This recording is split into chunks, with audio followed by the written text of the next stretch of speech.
আমার আলোচনা কিন্তু আজকে খুব কঠিন, তবে আমি সহজ করার চেষ্টা করব। কোরআন বোঝার মূল নীতিমালা, কোরআন বুঝতে গেলে 5টা নীতিমালা লাগে। কয়টা নীতিমালা লাগে? 5টা। এক, তাফসিরুল কোরআন বিল কোরআন, কোরআনকে দিয়ে কোরআনের ব্যাখ্যা করা। আমাদের সমাজে কিন্তু এমনটা হয় না। কোরআনের আয়াত দিয়ে কোরআনের ব্যাখ্যা খুব কম হয়। একজন এক আয়াত পড়ে, নিজের মতো অনুবাদ করে, নিজের মতো বোঝায়। আল্লাহ যে কি বোঝাতে চাইলো তা বুঝতে চায় না অনেক ক্ষেত্রে, ঠিক না? তাহলে 1 নম্বর নীতিমালা হলো কোরআনকে দিয়ে কোরআনের মতো বোঝা। দলিল আল্লাহ তাআলা বলছেন সূরা ফুরকান 33 নম্বর আয়াত, ওয়ালা ইয়াতুনাকা বিমাসালিন ইল্লা জিনাকা বিল হাক্কি ওয়া আহসানা তাফসীরা। আল্লাহ তাআলা বলছেন, হে নবী, তারা আপনার কাছে যত জটিল, যত কঠিন কথা নিয়ে আসুক না কেন, তার সঠিক ব্যাখ্যা, উত্তম তাফসীর আমি আল্লাহ করে দেব। তাহলে বলেন তো, কোরআনের তাফসীর হুজুর করবে না আল্লাহ করবে? তাহলে প্রথম নীতিমালাই আমরা ধোঁকা খেয়ে গেছি। আমরা ব্যাকরণ দিয়ে তাফসীর করি, আমরা নিজের মতো তাফসীর করি, অথচ আল্লাহ তাআলা বলছেন তারা যত জটিল কথা নিয়ে আসুক, যত কঠিন কথা নিয়ে আসুক, আমি আল্লাহ তাফসীর করে দেব। তাহলে প্রথমে কোরআনের তাফসীর করবেন আল্লাহ, আল্লাহ ব্যাখ্যা করবেন। তাহলে আয়াত বুঝতে হবে আল্লাহর মতো করে। প্রমাণ, আল্লাহ নবী সাল্লাল্লাহু আলাইহি সাল্লাম বললেন, আনামের 82 নম্বর আয়াত, আল্লাযীনা আমানু ওয়া লাম ইয়ালবিসু ঈমানাহুম বিযুলমিন উলাইকা লাহুমুল আমনু ওয়া হুম মুহতাদুন। আল্লাহ তাআলা বললেন, নিশ্চয় যারা ঈমান এনেছে এবং তাদের ঈমানটাকে জুলুমের সাথে মিশায় নাই। জুলুমের অর্থ হলো অত্যাচার, জুলুমের অর্থ হলো অন্ধকার, জুলুমের অর্থ হলো কারো উপরে জুলুম করা। এটা হলো ব্যাকরণের অর্থ, এটা হলো ডিকশনারির অর্থ। তো আল্লাহর নবী বললেন, আল্লাহ তাআলা বলছেন, যারা ঈমান এনেছে এবং তাদের ঈমানটাকে জুলুমের সাথে মিশায় নাই, ওদের জন্যই নিরাপত্তা, ওরাই হেদায়েত প্রাপ্ত। কি নিরাপত্তা? দুনিয়ায় যত নিরাপত্তার প্রয়োজন, শয়তান থেকে, পাপ থেকে, পাপাচার থেকে, নাপাকি থেকে, খারাপ থেকে, খাহেসাত থেকে যত নিরাপত্তার প্রয়োজন দুনিয়ায় এবং আখেরাতে আল্লাহ তা দান করবেন এবং তারা হেদায়েত প্রাপ্ত। হেদায়েত প্রাপ্তদের অন্তর্ভুক্ত কারা? যারা জুলুম করে নাই। তো সাহাবীরা বললেন, হে আল্লাহর নবী, কে আছে জুলুম করে নাই? আমরা তো তাহলে জুলুম করেছি, আমরা তো কেউ বাঁচি না। ওনারা ডিকশনারির অর্থ নিলেন, ব্যাকরণের অর্থ নিলেন। কেন? জুলুম অর্থ অন্ধকার, জুলুম অর্থ অত্যাচার। তাহলে কে আছে যে নিজেদের উপরে জুলুম করে নাই? তখন আল্লাহর নবী সাল্লাল্লাহু আলাইহি সাল্লাম বললেন, হে সাহাবীরা, তোমরা বুঝতে পারো নাই, এই জুলুম ওই জুলুম নয়। এই জুলুম হলো সেই জুলুম যে কথা আল্লাহ বলেছেন, ইন্না শিরকা লা যুলমুন আযীম, নিশ্চয়ই শিরক সবচেয়ে বড় জুলুম। সবচেয়ে বড় জুলুমের নাম কি? শিরক। তার মানে ওই আয়াতের অর্থ হবে, নিশ্চয়ই যারা ঈমান এনেছে এবং তাদের ঈমানকে শিরকের সাথে মিশায় নাই, ওদের জন্য নিরাপত্তা, ওরাই হেদায়েত প্রাপ্ত যারা শিরিক করে নাই। তাহলে আল্লাহর ব্যাখ্যা আল্লাহর আয়াত দিয়ে আল্লাহর নবী করলেন, ঠিক না? তাহলে প্রথম নীতিমালা হলো কোরআনকে ব্যাখ্যা করতে হবে কোরআনের মাধ্যমে, নিজের মতো করে নয়। 2, কোরআনকে ব্যাখ্যা করতে হবে হাদিসের মাধ্যমে, তাফসিরুল কোরআন বিল হাদিস, তাফসিরুল কোরআন বিস সুন্নাহ। কেন? আল্লাহ তাআলা বলছেন ওয়া আনজালনা ইলাইকা যিকরা লিতুবাইয়িনা লিন-নাস মা নুজিলা ইলাইহিম ওয়া লাআল্লাহুম ইয়াতাফাক্কারুন। হে নবী, আমি আপনার উপরে এই কোরআনটা এই কারণে নাজিল করেছি যাতে মানুষদের জন্য যা নাজিল করা হয়েছে ওইগুলো যেন আপনি ব্যাখ্যা করে দিতে পারেন, তাই আপনার উপরে কোরআন নাজিল করেছি। তাহলে কোরআনের ব্যাখ্যা করবেন কে? আল্লাহর নবী। প্রথমে ব্যাখ্যা করবেন আল্লাহ, দ্বিতীয়তে ব্যাখ্যা করবেন কে? আল্লাহর নবী করবেন। আপনাকে আমি দুইটা উদাহরণ দেই।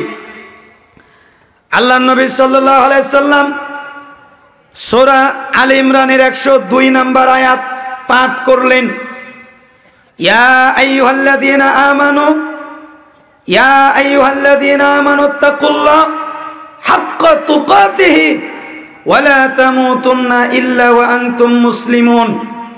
হে ঈমানদারগণ, তোমরা যারা তাকওয়া অবলম্বন করেছো, তোমরা আল্লাহকে ওভাবে ভয় করো যেভাবে তাকে ভয় করা উচিত, আর মুসলিম না হয়ে মৃত্যুবরণ করো না। তাহলে এইখানে একটা শব্দ আছে হক। কি শব্দ আছে? হক। আচ্ছা, আপনারা বলেন তো, অনেক আলেম মানুষ আছে, ছাত্ররা আছে, হক শব্দের অর্থ কি? সত্য। মিথ্যার বিপরীত, মিথ্যার বিপরীত যেটা ওটাই হক। সত্যকে হক বলা হয়।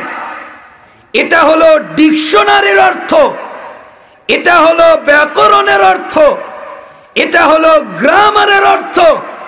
কিন্তু ব্যাকরণ দিয়ে গ্রামার দিয়ে অর্থ করলে পরিপূর্ণ অর্থ হয় না। কেন? আল্লাহর নবী মুআজকে বললেন, মুআজ আমি উপস্থিত, মুআজ আমি উপস্থিত, মুআজ আমি উপস্থিত। আচ্ছা, তুমি কি বলতে পারো আল্লাহর উপরে বান্দার কি হক আর বান্দার উপরে আল্লাহর কি হক? এটা কি তুমি জানো? মুআজ ইবনে জাবাল বললেন, আল্লাহ ভালো জানেন, রাসূল ভালো জানেন, আপনি ভালো জানেন এবং আল্লাহ ভালো জানে, আমি বলতে পারি না। আল্লাহ নবী বললেন, মুআজ, আল্লাহর উপরে বান্দার হক, বান্দা আল্লাহর কাছে যা পায় তা হলো বান্দার কাছে আল্লাহ যা পায়, বান্দার উপরে আল্লাহর যেই হক সেটা হলো বান্দা তার ইবাদত করবে, তার শরীক করবে না। আর বান্দা আল্লাহর কাছে যা পায় বান্দার হক, বান্দা যদি শরীক না করে তাহলে আল্লাহ বান্দাকে আযাব দেবে না। তাহলে দেখেন তো, হক ডিকশনারির এক অর্থ আর আল্লাহ রাসূল সাল্লাল্লাহু আলাইহি সাল্লামের হাদিসের আরেক অর্থ, ঠিক না? আপনাদের এলাকায় ব্যবহার হয়। আল্লাহ তাআলা বলেছেন সূরা আলে ইমরান 103 নম্বর আয়াত, ওয়াতাসিমু বিহাবলিল্লাহি জামিআও ওয়া লা তাফাররাকু।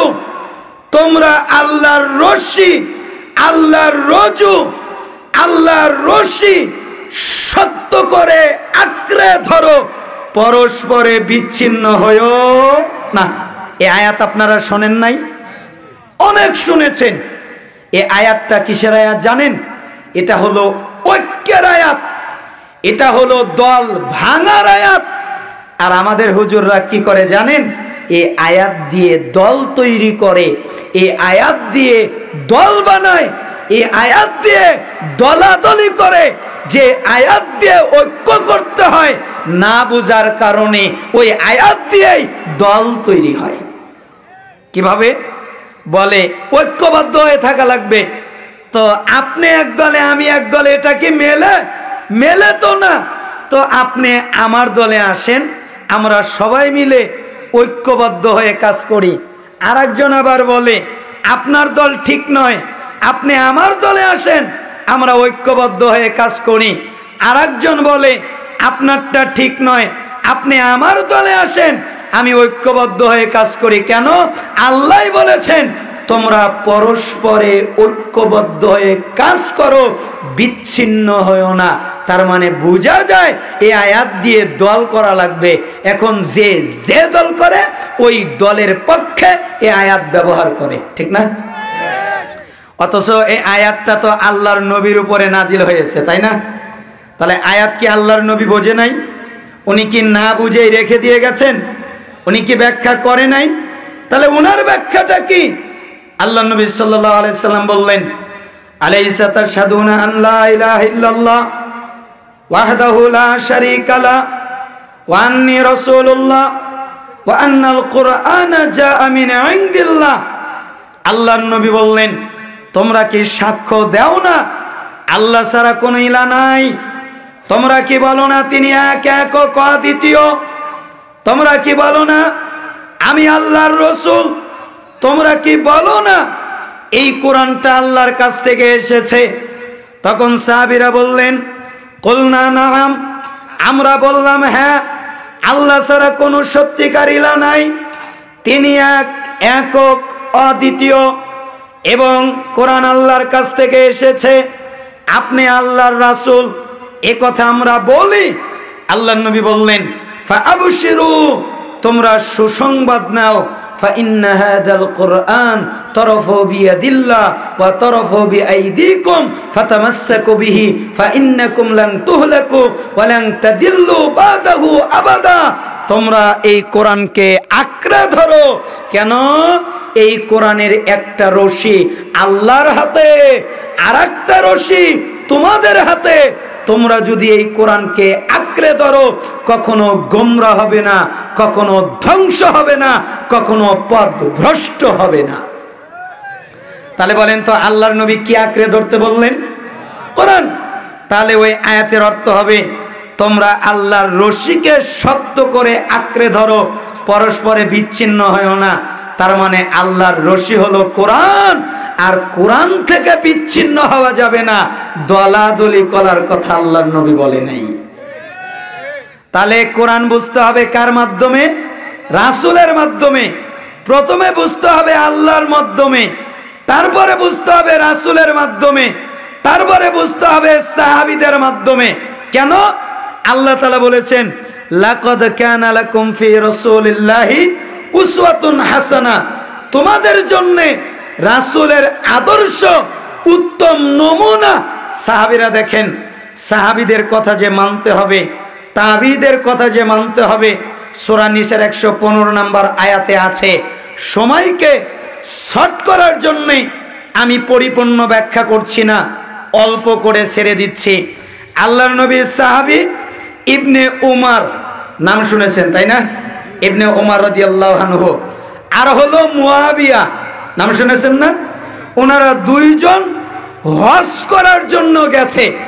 হজ করতে গিয়ে ইবনে উমর দুই জায়গায় স্পর্শ করছে।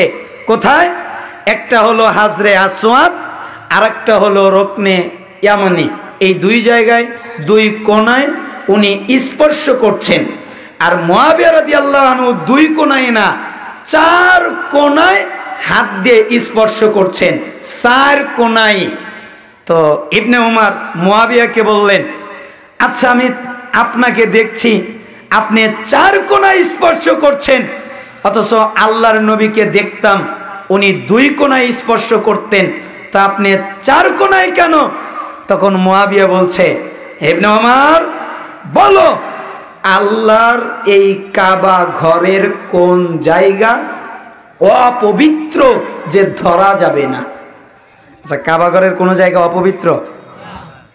তো উনি তো ঠিক কথাই বলছেন। কোন জায়গা অপবিত্র বলো, যে এখানে আমি ধরতে পারবো না। তখন ইবনে উমর বলছেন, আপনি এ কথা বলছেন, আপনি কোরআনের আয়াত পড়েন নাই?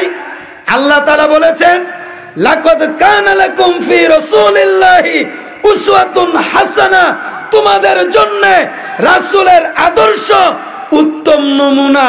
আমি রাসূলকে দুই কোণ স্পর্শ করতে দেখেছি, আপনি করছেন চারটা। তো আমি ভাবছি রাসূলেরটা ভালো না আপনারটা ভালো। যদি আপনারটা ভালো হয় তাহলে রাসূলেরটা খারাপ, আর যদি রাসূলেরটা ভালো হয় তাহলে আপনারটা খারাপ। তো বলেন কোনটা হবে, আপনারটাই ভালো না রাসূলেরটা ভালো?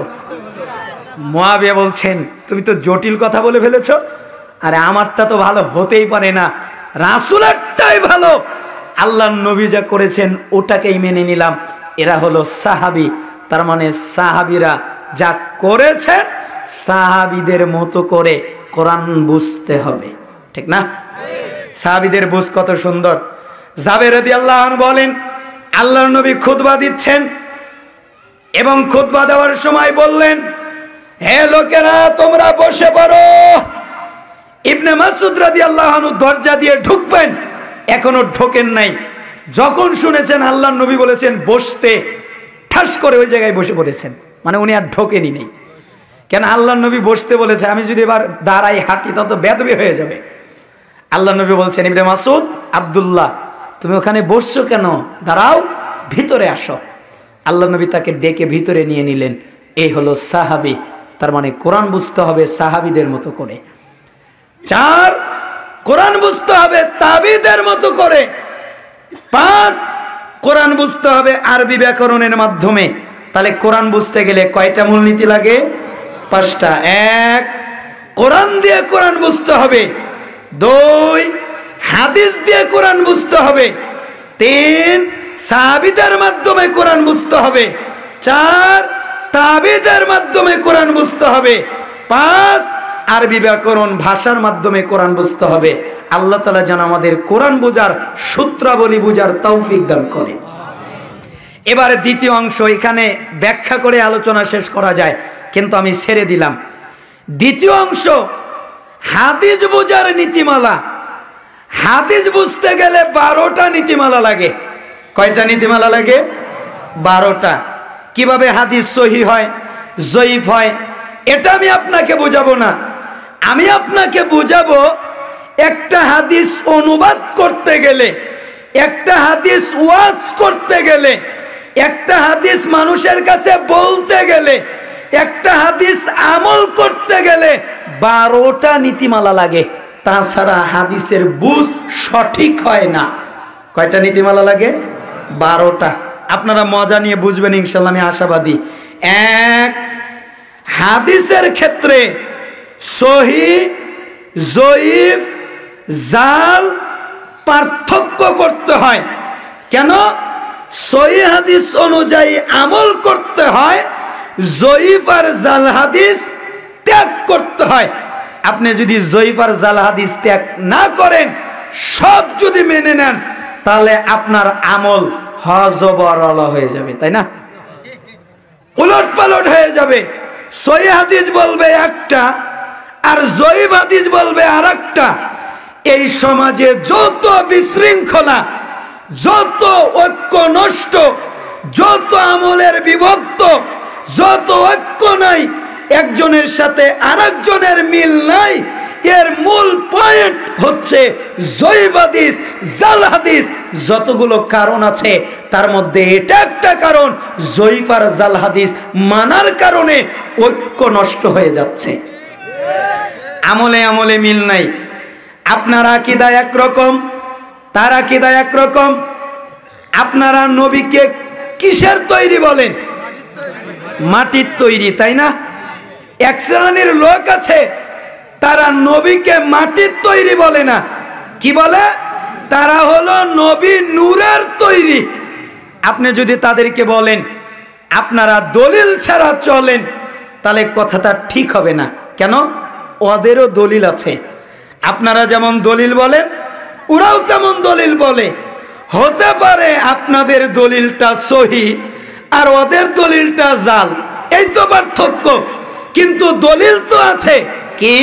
আল্লাহ নবী বললেন আউয়ালু মা খালাকাল্লাহু নূরি। জাবের রাদিয়াল্লাহু আনহু বললেন আল্লাহ তাআলা সর্বপ্রথম কি সৃষ্টি করেছেন? রাসূল সাল্লাল্লাহু আলাইহি সাল্লাম বললেন আল্লাহ তাআলা সর্বপ্রথম আমার নবীর নূর সৃষ্টি করেছেন। হাদিস না? হাদিস না? হাদিস। তবে হাদিসটা সহিহ না, হাদিসটা হলো জাল, কিন্তু ওদের কাছে গ্রহণযোগ্য। ওরা ভাবছে আমাদের দলিল আছে, আমাদের প্রমাণ আছে, তার মানে নবী নূরের তৈরি। আপনি যদি এই হাদিসকে মেনে নেন তাহলে দুইটা হাদিসের বিরুদ্ধে যাবে। দুইটা হাদিস কি? একটা সহিহ বুখারীর 3191 নম্বর হাদিস। আল্লাহ নবী বলেছেন, কানাল্লাহু আলাম ইয়াকুন শাইউন গায়রুহু ওয়া কানা আরশু আলাল মা ওয়া কাতাবা ফি যিকরি কুল্লা শাইইন ওয়া খালাকাস সামাওয়াতি ওয়াল আরদ। আল্লাহ নবী বললেন, আল্লাহ তাআলা আদিতে তিনিই ছিলেন, তিনি ছাড়া কেউ ছিল না। তখন তার আরশ ছিল, আর আরশটা ছিল পানির উপরে। অতঃপর তিনি প্রত্যেক বস্তুর তাকদীর লাউহে মাহফুজে লিপিবদ্ধ করলেন। অতঃপর তিনি আসমান জমিন সৃষ্টি করলেন। তার মানে হাদিস দ্বারা বোঝা যায় প্রথমে কি ছিল? আরশ। প্রথমে কি ছিল? আরশ। কিসের উপরে? পানির উপরে। তাহলে এই হাদিস দ্বারা নবী যে নূর, ওই হাদিসের বিরুদ্ধে চলে যায়। এটা হলো সহিহ হাদিস, আর ওটা হলো জাল হাদিস। আর একটা সহিহ হাদিস আছে তিরমিজির 3319 নম্বর হাদিস। আল্লাহ নবী সাল্লাল্লাহু আলাইহি ওয়াসাল্লাম বলেন, ইন্না আউয়ালু মা খালাকাল্লাহুল কলম ফাকালা লাহু উকতুব ফাজারা বিমা হুয়া কাইনুন ইলাল আবাদ। আল্লাহ তাআলা সর্বপ্রথম কলম সৃষ্টি করলেন, এরপরে তিনি কলমকে বললেন লেখো। পৃথিবীর শুরু থেকে শেষ পর্যন্ত যা কিছু হবে কলম সব কিছু লিপিবদ্ধ করলো। তাহলে এই হাদিস দ্বারা বোঝা যায় প্রথম সৃষ্টি কি? কলম। তার মানে নবী নূরের তৈরি প্রথম সৃষ্টি। ওই হাদিস সহিহ নয়, ওই হাদিস জাল। সহিহ হাদিস দ্বারা পাওয়া যায় আরশ প্রথম সৃষ্টি, সহিহ হাদিস দ্বারা পাওয়া যায় কলম প্রথম সৃষ্টি। তার মানে নবী নূরের তৈরি নয়, নবী হলো মাটির তৈরি। এবার আপনি অপব্যাখ্যা করেন, যখন হাদিস দিয়ে পারা যায় না তখন তারা আয়াত ব্যবহার করে। কি বলে? আল্লাহ বলেছে, কদ জাআকুম মিনাল্লাহি নূরু ওয়া কিতাবুম মুবিন। আল্লাহ তাআলার পক্ষ থেকে তোমাদের উপরে নাজিল হয়েছে নূর এবং কিতাব। তখন ওরা বলে নূর মানে নবী নূরের তৈরি, আর কিতাব মানে কোরআন। বলে না? তখন বলে তাহলে নবী নূরের তৈরি। এইখানে আমি আপনাকে ব্যাকরণ বোঝাবো, কারণ কোরআন বুঝতে ব্যাকরণ লাগে, তাই না? ব্যাকরণ না বুঝলে তো কোরআন বোঝা যায় না। ব্যাকরণ বোঝেন। ওয়াও শব্দের অর্থ ও হয়, ওয়াও শব্দের অর্থ এবং হয়, ওয়াও শব্দের অর্থ অর্থাৎ হয়, ওয়াও শব্দের অর্থ কসম হয়, ঠিক না? যদি বলা হয় আল্লাহে, আল্লাহর কসম, তাহলে ওয়াওয়ের অর্থ কি? কসম। ওয়া তিন, তিনের কসম। ওয়াল আসর, আসরের কসম।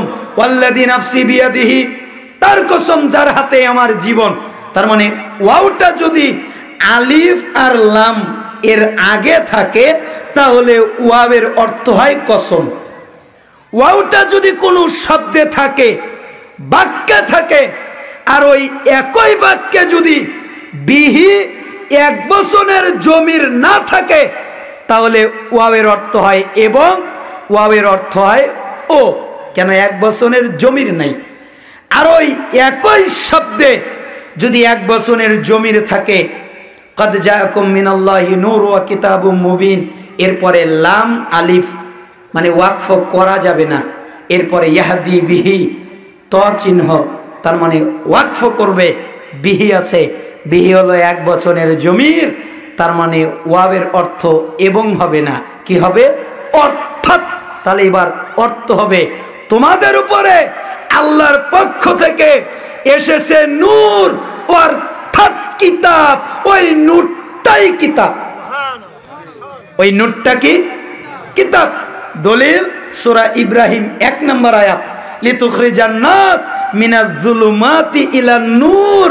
আমি মানুষকে অন্ধকার সমূহ থেকে বের করার জন্য নূর নাজিল করেছি। নূর হলো এক বচন, বহু বচন হলো আনোয়ার। আমি একটা নাজিল করেছি, দুইটা নাজিল করি নাই। তার মানে নূরটাও হলো কিতাব।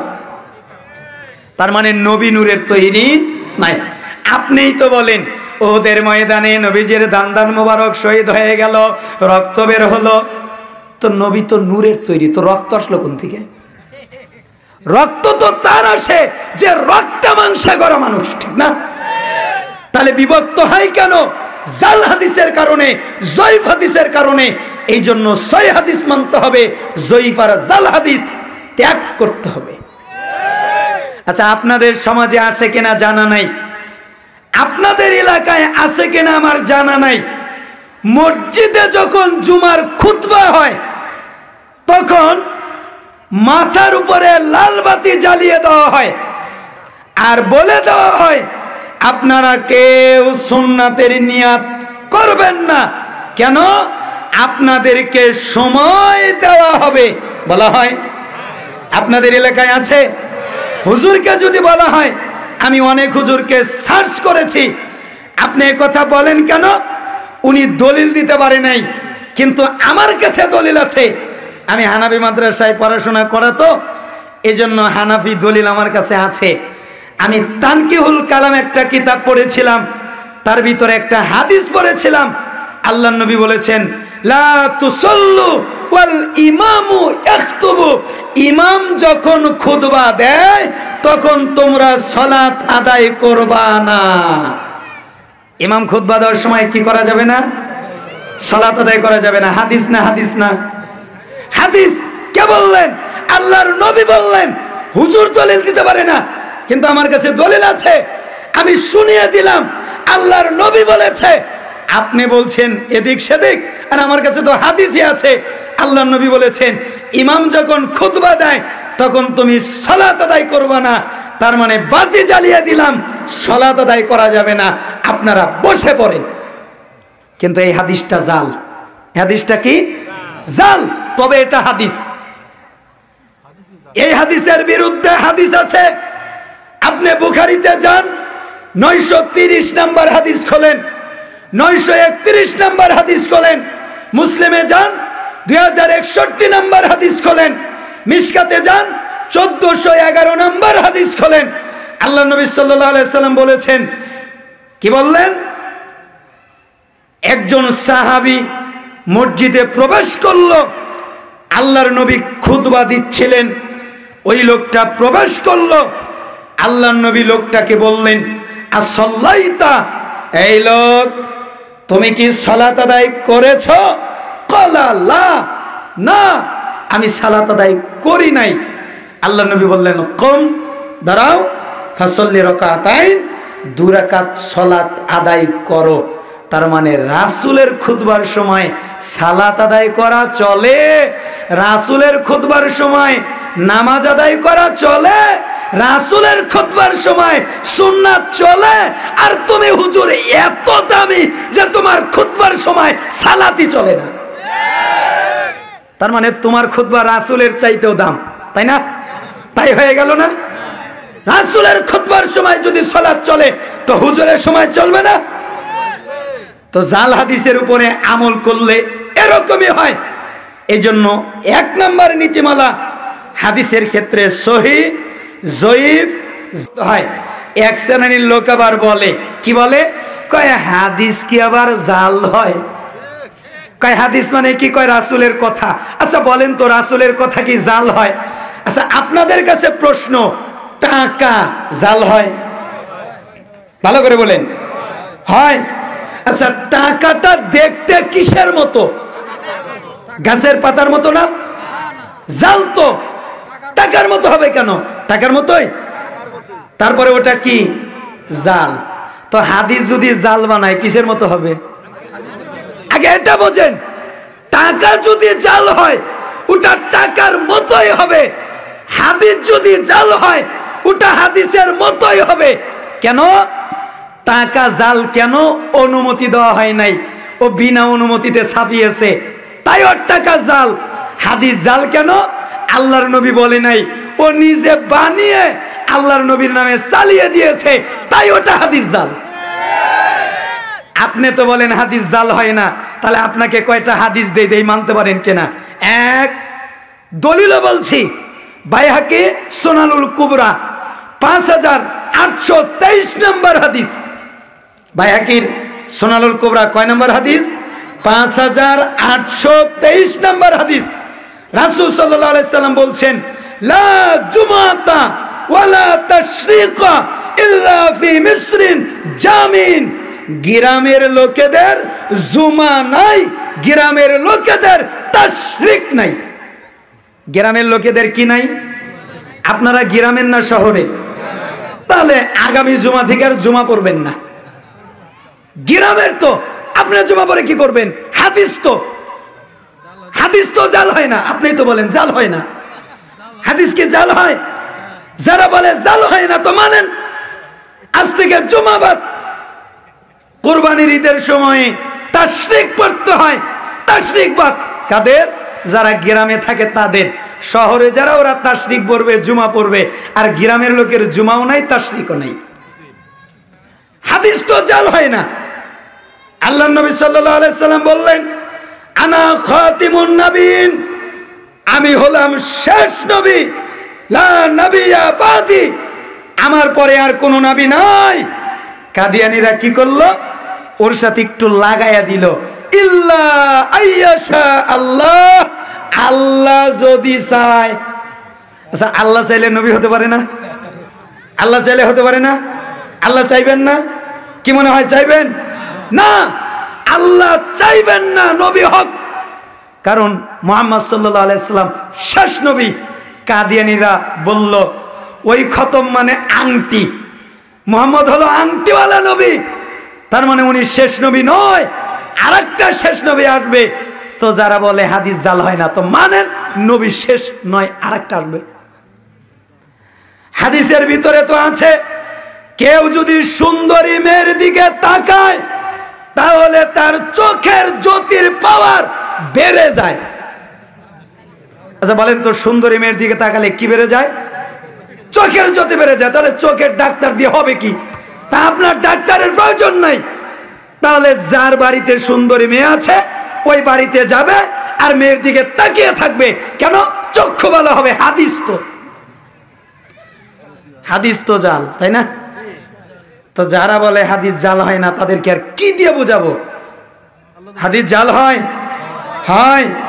আল্লাহর নবী বলে নাই কেউ যদি তার নামে চালিয়ে দেয় তখনই হাদিস জাল হয়, কারণ ওটা আল্লাহর নবী বলে নাই, তাই তো হাদিস জাল।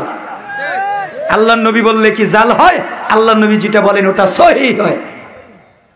দুই, হাদিসের ক্ষেত্রে, সহিহ হাদিসের ক্ষেত্রে দুইটা জিনিস ফলো করতে হয়।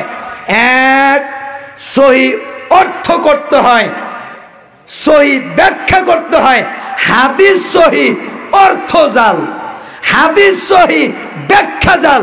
তাহলে সহিহ হাদিসের জাল ব্যাখ্যা মেনে যা ক্ষতি হবে, জাল জয়ীব হাদিস মেনে তাই ক্ষতি হবে, ঠিক না?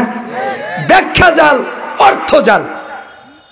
দুই, সহিহ হাদিসের ক্ষেত্রে একটা হাদিস দিয়ে ফতোয়া দেওয়া যাবে না। একটা সহিহ হাদিসকে আরেকটা সহিহ হাদিস দিয়ে ব্যাখ্যা করতে হবে, বুঝাতে হবে। আচ্ছা, আপনারা কি আমার কথা বুঝতে পারতেছেন? কিভাবে বুঝতে হবে? আপনাদের সমাজে আছে কিনা জানা নাই। ফজরের সময় মসজিদে ঢুকবেন, ঢুকার পরে দেখবেন একামত হয়ে গেছে, লোকেরা জামাতে দাঁড়িয়ে গেছে, আর কিছু ভদ্রলোক আছে, ওরা এত তাকওয়াশীল, এত ভালো মানুষ, ওরা সুন্নাত পড়ছে। কেন? কারণ ওর দাবি আগে সুন্নাত। আর ওই হুজুরদেরকে যদি বলা হয়, হুজুর সুন্নাত যে পরে একামত হয়ে যাওয়ার পরে আপনি কিছু বলতে পারেন না? আমি এক হুজুরকে বললাম, হুজুর আমার সাথে তর্ক লাগিয়ে দিল, আমাকে বলল খালি আপনারাই হাদিস জানেন, আমরা জানি না। তখন আমি বললাম বলেন। উনি বলেন সহিহ মুসলিম, আল্লাহর নবী বলেছেন। কি বলেছেন? আল্লাহর নবী বলেছেন, রাকাতাল ফজরি খায়রুম মিনাদ দুনিয়া ওয়া মা ফিহা। ফজরের পূর্বের 2 রাকাত সালাত পৃথিবী আর পৃথিবীর মধ্যে যা কিছু আছে সবচেয়ে উত্তম। হুজুর আমাকে হাদিস শুনিয়ে দিল। ঠিকই তো, হাদিস তো সহিহ। আমি বললাম আপনি তো নাম্বার করতে পারলেন না, আমার কাছে নাম্বার আছে, এটা মুসলিমের 725 নম্বর হাদিস। আপনি তো রাবি বললেন না, আমার কাছে রাবি আছে, এটা আয়েশা সিদ্দিকার বর্ণনা হাদিস। তার মানে আপনি যে বলেছেন ঠিক আছে, আপনার হাদিস সহিহ, কিন্তু আপনি বোঝেন নাই, এক হাদিস পড়েছেন, এ কারণে আপনার এই দশা। কেন? এটাকে আপনি আরেক সহিহ হাদিস দিয়ে ব্যাখ্যা করেন নাই। আপনি যেহেতু মুসলিম বললেন, তাহলে আমি মুসলিমেই ঢুকি। আপনি খোলেন 710 নম্বর হাদিস, আবু হুরায়রা রাবি, তিনি বলছেন, ইযা উকিমাতিস সালাহ ফালা সালাতা ইল্লাল মাকতুবা, যখন ফরজ সালাতের একামত হয় তখন সমস্ত সালাত বাতিল। ওটা সুন্নাত হোক, ওটা নফল হোক, ওটা তাহিয়াতুল মসজিদ হোক, ওটা দখলুল মসজিদ হোক, ওটা যেই সালাত হোক, সব সালাত বাতিল একামত হয়ে গেলেই। কে বললেন? আল্লাহর নবী। তাহলে একামত হয়ে গেলে সালাত পড়া যাবে না। হুজুর বললেন, আমাদের হুজুররা তো এভাবেই বোঝায়। তখন আমি বললাম, ঠিক আছে, আপনাকে এবার ভিন্ন কায়দায় বোঝাতে হবে। কিভাবে? আল্লাহর নবী বলেছেন, ইবনে মাজাহ 1152 নম্বর হাদিস, আব্দুল্লাহ বিন শারজিজ উনি বলেন, রাসূল সাল্লাল্লাহু আলাইহি সাল্লাম সালাতরত অবস্থায় এক ব্যক্তিকে 2 রাকাত সালাত আদায় করতে দেখলেন। আল্লাহ নবী সাল্লাল্লাহু আলাইহি সাল্লাম সালাত শেষ করলেন। এরপরে তিনি ওই লোকের কাছে আসলেন। আসার পরে বললেন, বি আইয়ি সালাতাইকা তাদাত্তা, এ সাহাবী, তোমার এই 2 সালাতের কোনটা হিসাব করলে বলো। তুমি যে সুন্নাত পড়লে এটা হিসাব করলে, নাকি ফরজ পড়লে এটা হিসাব করলে? একটা কাটা যাবে, একটা বাতিল হবে, দুটা টিকবে না। তো হিসাব করলে কোনটা বলো? কোনটা হিসাব করলে? ও তো আর জানে না যে ফরজ কাটবে আল্লাহ না নফল কাটবে, ফরজ কাটবে না সুন্নাত কাটবে, ও জানে। এই জন্য নবী বললেন, কোনটা বাতিল বলো। দলিল ইবনে মাজাহ 1152 নম্বর হাদিস। এখন খোলেন, দেখেন দ্বিতীয় হাদিস, আব্দুল্লাহ বিন মালিক বিন বুহাইনা, তিনি বলেন, আল্লাহ নবী সাল্লাল্লাহু আলাইহি সাল্লাম সালাতরত এক ব্যক্তির পাশ দিয়ে যাচ্ছিলেন। একামত হয়ে গেছে, লোকটা সালাত আদায় করছে। আল্লাহ নবী, সাহাবীরা লোকটাকে ঘিরে ধরল সালাত শেষে। আল্লাহ নবী ওই লোকটার কাছে আসলেন আর বললেন, আস-সুবহা আরবাআন, ফজর কি 4 রাকাত, আস-সুবহা আরবাআন, ফজর কি 4 রাকাত। তো তুমি যে সুন্নাত পড়লে একামত হয়ে যাওয়ার পরে, তো তুমি কি বুঝাচ্ছ ফরজ 4 রাকাত, ফরজ 4 রাকাত, এটা কি বুঝাচ্ছ? তার মানে আল্লাহ নবী ধমক দিলেন, ফরজ কি 4 রাকাত। আপনি ইবনে মাজাহ যান, 1153 নম্বর হাদিস, আব্দুল্লাহ বিন মালিক বিন বুহাইনা, উনি বলেন, রাসূল সাল্লাল্লাহু আলাইহি সাল্লাম সালাতরত অবস্থায় এক ব্যক্তিকে দেখলেন, তখন একামত হয়ে গেছে। আল্লাহর নবী তাকে কি যেন বললেন, আমি আব্দুল্লাহ বিন মালিক বিন বুহাইনা বুঝতে পারলাম না। এই জন্য আমরা সাহাবীরা ওই লোকের কাছে গেলাম। যাওয়ার পরে বললাম, আল্লাহর নবী তোমাকে কি বলল? তখন লোকটা বলল, আল্লাহর নবী কি বলল জানো? উনি বলল, ইউশিকু আহাদুকুম আইয়ুসাল্লিয়াল ফাজরা আরবাআন, ওয়াসিরাই তোমাদের মধ্যে একটা দল হবে, একটা গোষ্ঠী হবে, একটা জাতি হবে, একটা সম্প্রদায় হবে, যারা ফজরে 4 রাকাত ফরজ পড়বে। কয় রাকাত ফরজ পড়বে? 4 রাকাত। তা আপনি এক হাদিস নিলেন কেন? এগুলো নেন, সালাফরা এই হাদিসগুলো আনার পরে ওরা ফতোয়া দিচ্ছেন। কি বলছেন? যারা একামত হয়ে যাওয়ার পরে সুন্নাত পড়ে, ওদের সুন্নাতও বাতিল, ওদের ফরজও বাতিল। তার মানে ওদের কি নাই? ফরজ নাই, সুন্নাহ নাই। তাহলে হাদিসকে, সহিহ হাদিসকে নিজের মতো বুঝলে হবে? কার মতো বুঝতে হবে? আল্লাহ রাসূলের মতো বুঝতে হবে। তাহলে একামত হয়ে গেলে সালাত পড়বেন। এবার যদি বলেন তো কি করব, সালাত যখন শেষ হয়ে যাবে তখন পড়বেন। এক ব্যক্তি সালাত আদায় করলো, ফরজ সালাতের পর আল্লাহ নবী বললেন, তুমি কি পড়লে? তখন লোকটা বলল, আমি ফরজের পূর্বের 2 রাকাত পড়তে পারি নাই, তাই পড়ছে। আল্লাহ নবী কিছু বললেন না। তাতে প্রমাণিত হয় সালাতের পর পর পড়া যায়, অথবা সূর্য উঠে যাওয়ার 15-20 মিনিট পরে পড়ে নেবে। কিন্তু একামত হয়ে গেলে কোনো সুন্নাত চলবে না, কোনো সুন্নাত পড়া যাবে না। 3, সাহাবীদের ব্যাখ্যা নিতে হবে। 4, তাবেঈদের ব্যাখ্যা নিতে হবে। 5, মুহাদ্দিসিনে কিরামদের ব্যাখ্যা নিতে হবে। মুহাদ্দিসিনে কিরাম যেভাবে হাদিস বুঝেছে ওইভাবে হাদিস বুঝতে হবে, তা না হলে হাদিসের বুঝ সঠিক হবে না। 6, হাদিসকে আরবি ভাষাবিদরা যে অর্থে বুঝেছে ওই অর্থে বুঝতে হবে। 7 হাদিস কোরআন হাদিসে যেই পরিভাষা ওইগুলো চেঞ্জ করা যাবে না। 8 সুন্নাত বিদআত বুঝতে হবে, তাওহীদ শিরিক বুঝতে হবে, তা নাহলে বিপদে পড়ে যাবে। কেন? এক লোক বলছে মুনাজাত করে, আল্লাহ তুমি আমাকে বিদআত থেকে বাঁচাও। ও কি করছে? বিদআত। অথবা বলছে আল্লাহ তুমি আমাকে শিরিক থেকে বাঁচাও, মাজারে গিয়ে তার মানে ও শিরিক করছে। এজন্য 8 নম্বর মূলনীতি কি? সুন্নাত আর বিদআত, তাওহীদ এবং শিরক, এটা বুঝতে হবে।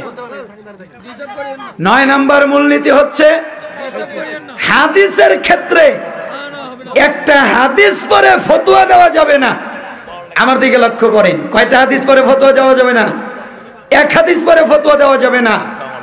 ওয়ালাইকুম আসসালাম। ওই একই বিষয়ে যত হাদিস আছে সবগুলো পড়ে তারপরে ফতোয়া দেওয়া লাগবে। যেমন আমরা যদি বলি যারা সালাত আদায় করে না, যারা বেনামাজি, ওরা মুসলমান না কাফের? আপনারা কি মনে করেন? কাফের মনে করেন না মুসলমান মনে করেন? সংশয়ে আছেন, তাই না? কি যে বলি, কোরআনের সূরা তাওবার 5 নম্বর আয়াতে যান, সূরা তাওবার 11 নম্বর আয়াতে যান। আল্লাহ দ্বীনি ভাই বলতে নিষেধ করেছে।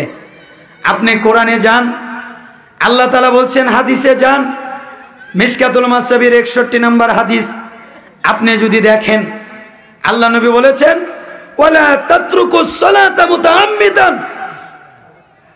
ফাইন্না মান তারাকা সালাতান মাকতুবাতান মুতাআম্মিদান ফাকাদ খারাজা মিনাল মিল্লাহ। তোমরা ইচ্ছা করে নামাজ ছেড়ে দিও না। কেন? যারা ইচ্ছা করে নামাজ ছেড়ে দেয় আল্লাহ তাদের উপর থেকে দায়িত্ব উঠিয়ে নেয়, আল্লাহ তাদের থেকে মুক্ত। অন্য বর্ণনায় আল্লাহর দিন থেকে মুক্ত, অন্য বর্ণনায় আল্লাহর রসুল থেকে মুক্ত। যারা সালাত আদায় করে না ওরা আল্লাহ থেকে মুক্ত, আল্লাহর দিন থেকে মুক্ত, আল্লাহর রসুল থেকে মুক্ত। এটা তো একটা হাদিস, তাই না? 1 হাদিস পড়ে তো আর ফতোয়া দেওয়া যাবে না। তাহলে একই বিষয়ে যত হাদিস আছে সব পড়তে হবে। সম্মানিত প্রধান অতিথি, আপনি বসবেন, আপনি আমার 2-1টি কথা শুনবেন। অল্প সময়ে আমি আপনাকে কথা বলার সুযোগ করে দেব। আল্লাহ সুবহানাহু ওয়া তাআলা আপনাকে কবুল করুন। রাসূল সাল্লাল্লাহু আলাইহি সাল্লাম বললেন, তিনি বললেন, ওই হাদিসগুলোর ব্যাখ্যা করলেন। মুসলিমের 82 নম্বর হাদিস, ইন্না বাইনার রাজুল ওয়া বাইনাশ শিরক ওয়াল কুফর তারকুস সালাহ। নিশ্চয় একজন ঈমানদার আর একজন কাফের আর একজন মুশরিক, এদের ভিতরে পার্থক্য নামাজ। যারা নামাজ পড়ে এরা ঈমানদার, যারা নামাজ পড়ে না এরা কাফের, এরা মুশরিক।